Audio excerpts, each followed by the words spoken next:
In this video, I'm going to go over OpenAI's new feature Canvas and why I'm so excited about it. And for the last few months, I've been using Claude, which is ChatGPT's competitor, as my primary closed source LLM.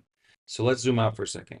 Claude is made by Anthropic, which is kind of OpenAI's main competitor. And just so you know, Anthropic was started by ex-OpenAI employees.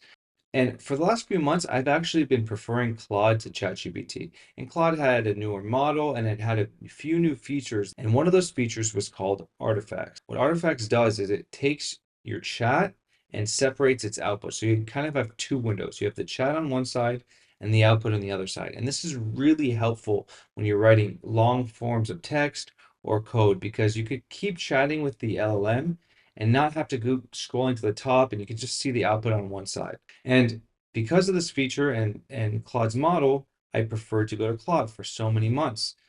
But in the last month, ChatGPT has really upped their game with the release of O1, with the release of advanced voice mode, with all the developer day updates, and now with Canvas, I think I will be switching back to ChatGPT full time. Let's look first at the Canvas release notes, and then we're going to jump into Canvas itself. So OpenAI introducing Canvas, a new way to working with ChatGPT, and just like I explained, here in this picture, you see the chat on the left side and the output on the right side.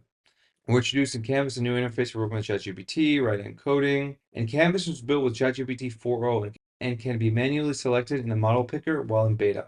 So from what I've seen, it looks like GPT 4.0 with Canvas is a new model. It's like a fork of the GPT 4.0 model, and it's been trained to be collaborative with you. So it's really good at writing and coding tasks. And within each writing and coding, it gives you specific actions it can take without you having to even prompt it. For writing, it can suggest edits, it can adjust the length, you could change the reading level, you could add final polish, which kind of goes over grammar, punctuation, spelling, and you could add emojis. And with coding, the special features are you could port it to a different language, you could fix bugs, it could add comments, it could add logs, and it could review code. Okay, so let's jump into Canvas itself right now. So as you see here, you see it in the model picker, which again leads me to believe this is a kind of different model. It's not ChatGPT 4.0, but ChatGPT 4.0 with Canvas.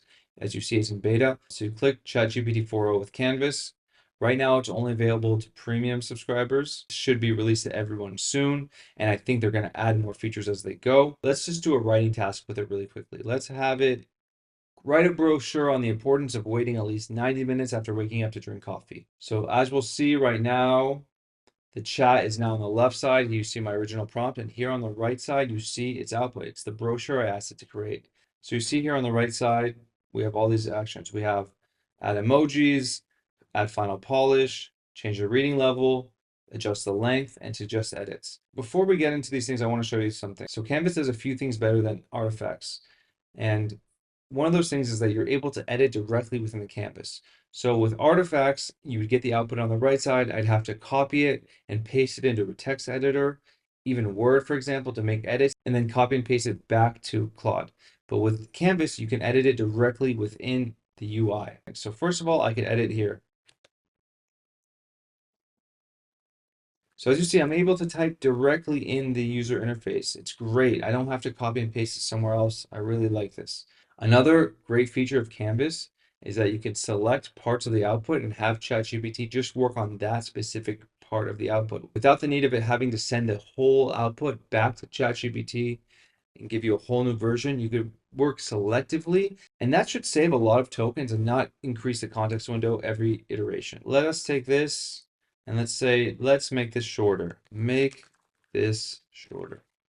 And what it should do is should only focus on this paragraph and not change the rest of the output. Let's see editing it.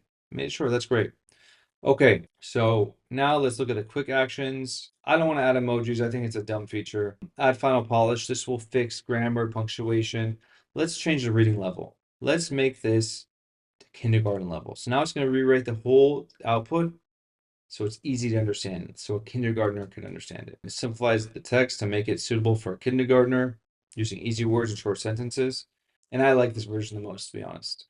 And just to show you the opposite of that, we can change it to a graduate level.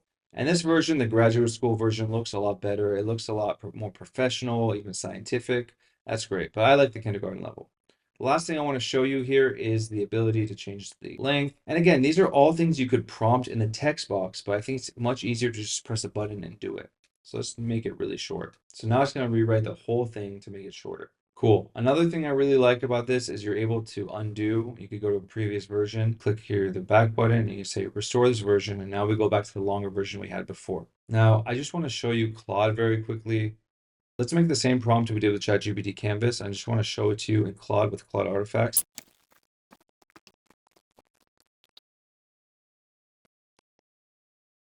Just like Canvas, you see the artifact came out on the right side. It's writing it now.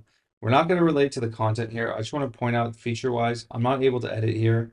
I could ask it to improve or explain certain parts, but I can't type directly in it. The typing goes down to the text box. I don't have the buttons here, so if I want to make it shorter, for example, I'd have to say make the whole thing shorter. Now it's rewriting the whole thing. Now, if I wanted to edit this part, can you change science section to not be bullet points? So let's try and change one section, just the science section right here. So it's going to regenerate the whole thing. And again, with Canvas, you could just select the part you wanted it to change and it wouldn't have to regenerate the whole output. So the context window here on Claude is getting smaller and smaller because every time I make a change, it's giving me a whole new output. Okay, so I just wanted to show you the difference between artifacts and Canvas. Now let's go back to ChatGPT and look at some code. So now we're just going to ask it to build something with code and say, let's make a game Tetris in Python using Pygame. So let's see what happens here. So again, chat's on the left side, the output's on the right side. And by the way, you can make the chat bigger if you wanted. Now it just generated all the code. I'm not going to actually test this in VS Code right now, but I just want to show you the coding features. First of all, the ability to add comments. Comments are great for you in the future or other developers that are going to come and work on your code. Let's have it add more comments. Let's see what happens now. So it's going to go through all the code and add even more comments. It's still working apparently, still going through it. Also, you see here, it's adding more comments. So that's cool. Adding logs is great, also very useful. This is great for debugging to understand what's not working in your code. And a lot of times I'll ask Claude or ChatGPT to add logs. So having a button to do this from the get-go is great. So what this will do is essentially add print statements for every different section of your code.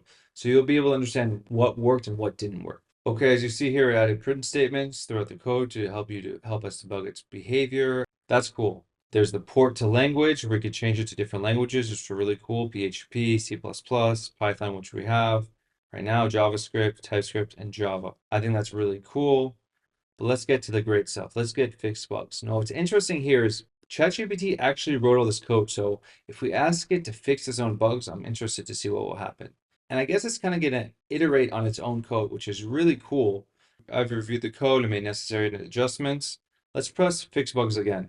I want to get it till it says there's no more bugs to fix. Okay, so I've been pressing fix bugs. I've pressed about 5 times now and it keeps improving the code. So I think it's pretty cool. It's able to kind of self-critique.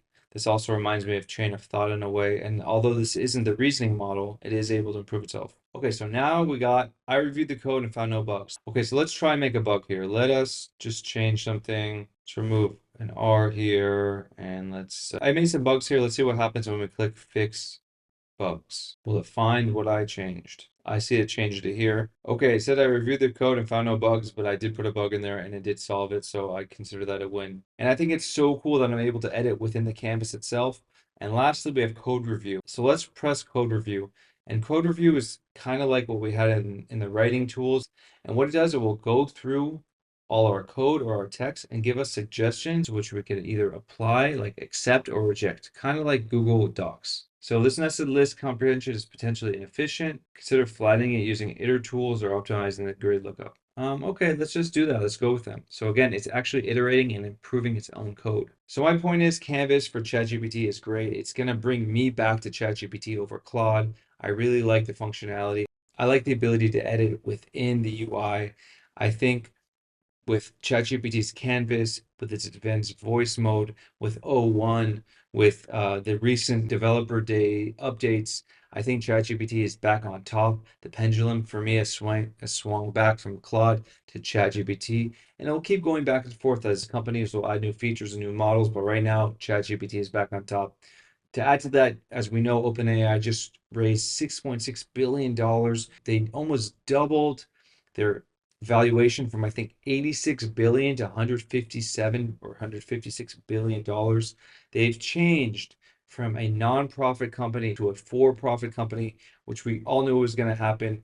It is worth noting that more senior staff recently left OpenAI, including its CTO, Mira Murati. And it doesn't make sense to me why the company that seems to be the forefront of AI, of reaching AGI, has so many departures among its senior staff. That being said, I'm here for all the advancements. I'm here for all the features. I really like them. I'm enjoying it. And let's see what happens next. I hope this video was helpful. I hope you understand what Canvas is now and how it can help you. If you have any questions, drop them down in the comments, and thank you for watching.